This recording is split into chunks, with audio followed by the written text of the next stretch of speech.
নমস্কাৰ বন্ধুসকল, আপোনালোক সকলোকে ৰেজিষ্টৰ অফিচলৈ স্বাগতম জনাইছোঁ।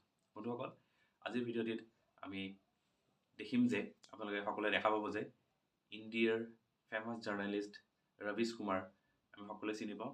তেখেতেনো NPSৰ বিষয়ে কি ক'লে সেই গোটেই কথাখিনি আজিৰ ভিডিঅ'টিত আমি দেখা পাম।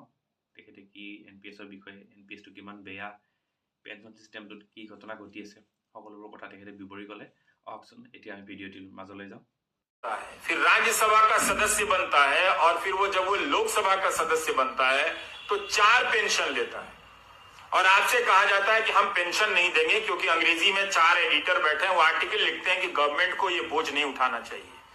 वो पैसा जो सरकार आपके पेंशन में खर्च करती, वो पैसा किसको जाता है? 5 बड़े उद्योगपतियों को जाता है जब उनका धंधा चौपट हो जाता है। तो सरकार जनता का टैक्स लेकर जनता का पालन पोषण ना करे और 4 उद्योगपति का धंधा डूब जाए तो उनको 5 लाख करोड़ दे और 2.5 लाख करोड़ आपके पेंशन पर खर्च ना करे और कहा जाता है कि आप NPS में निवेश करें। क्या हम और आप एक ही योग्यता रखते हैं? मान लीजिए कि मेरे पास 10,000 है और आपके पास भी 10,000 है, यहाँ पे 100 लोग हैं, सबके पास 10-10 हजार है। क्या सभी लोग बराबर क्षमता रखते हैं शेयर बाजार में निवेश कर अपने निवेश को बढ़ाने की? उनमें वो क्षमता है, दृष्टि है? मुझ में तो नहीं है, बहुत सारे लोगों में नहीं हो। क्या उनको छोड़ा जा सकता है? इसलिए आपकी मेहनत की कमाई टूटती जा रही है और ये प्रक्रिया चली आ रही है लंबे समय से। इसी का नतीजा ये हुआ है कि हम आज इस मोड़ पर पहुंचे हैं कि हमारी अर्थव्यवस्था ठप हुई है, नौजवान बेरोजगार हो गया है। तो आपकी जो नौकरी है वो व्यापक आर्थिक नीतियों से जुड़ी हुई है। अगर आप इसको नहीं लाएंगे बहस के केंद्र में, इसे मुद्दा नहीं बनाएंगे, इस पर आप अपने आप को नहीं आजमाएंगे तो मेरे दोस्तों, ये बीच बीच में मेरी 40,000 की नौकरी, मेरी 50,000 सदस्यों की नौकरी, इसको लेकर आप लड़ते रह जाओगे, कोई फायदा नहीं होगा। 17 सितंबर को आपने इतना बड़ा आंदोलन किया, कोई फायदा नहीं हुआ। आप मेरी बात को सुनो, मेरे बारे में जो अफवाहें फैला रहे हैं वो फैलाते रहें। IT सेल का यही काम है, उनको मालूम है कि मैं बुनियादी सवाल कर रहा हूं और ये वो सवाल है जो 2017 से उठाने के कारण मेरा मजाक उड़ाया जाता है, पर मैं जानता हूं कि ये गलत हो रहा है। इसका शिकार मैं भी हूं। अगर अर्थव्यवस्था नहीं बढ़ेगी तो मेरी भी कमाई नहीं बढ़ेगी। हम जैसे लोग जो ऊपर जा रहे हैं नीचे सड़क के नीचे आ जाएंगे और आपको तो जीवन में 10 साल या 5 साल के लिए ऊपर जाने का भी मौका नहीं मिलेगा। मुझे तो मिला भी, लेकिन मेरे जैसे बहुत कम लोग हैं और आप जैसे जो मुझसे ज्यादा काबिल हैं, आप लोगों को एक सिस्टम की नीतियों के तहत बर्बाद किया गया। आप समझिए इस बात को।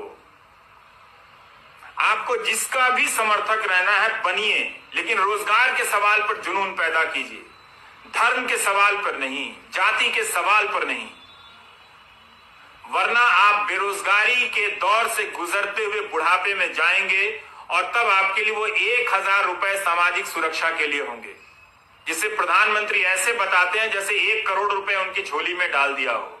अपना पेंशन बता दें विधायकों का या सांसदों का, उसकी तुलना में अब आप और हम रिटायर होंगे तो 5,000 रुपया पेंशन नहीं होगा हमारा। हम कैसे जिएंगे, ये हमारा सवाल है। ऐसा नहीं है कि सरकार के पास पैसा नहीं है। अगर सरकार 10-10 लाख करोड़ रुपए बड़े उद्योगपतियों के बेलआउट पे खर्च कर सकती है, जो संख्या में सिर्फ 10 होते हैं या 100 होते हैं, तो सारे सरकारी कर्मचारियों को सरकार पेंशन दे सकती है। आपने 20 साल का ये दौर बिना पेंशन का देख लिया।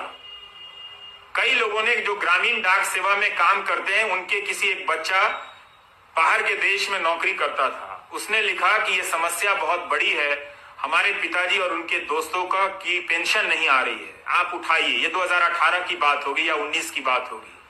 तो मैं इस विभाग को नहीं जानता था, तो उस लड़के ने कहा कि मैं न्यूजीलैंड या कहीं हूं तो मैं कमाकर अपने पिता को भेज देता हूं। पर उन्हें बहुत शर्मिंदगी होती है कि सरकारी नौकरी में 40 साल रहने के बाद भी बुनियादी जरूरतों के लिए बेटे पर निर्भर है। अच्छी बात है कि उनका बेटा भेज देता है, पर बहुतों के घर में ऐसी परिस्थितियां नहीं होंगी।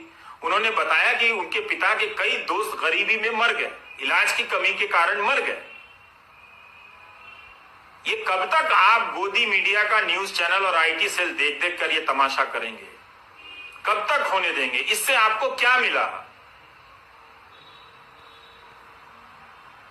यह आपको समझने की जरूरत है। इसीलिए मुझे लगा कि मुझे नौकरी पर चर्चा करनी चाहिए। मैं क्यों पढ़ रहा हूं एक अर्थशास्त्र? ये मेरे काम का हिस्सा नहीं है। आज भी दो नेताओं ने कुछ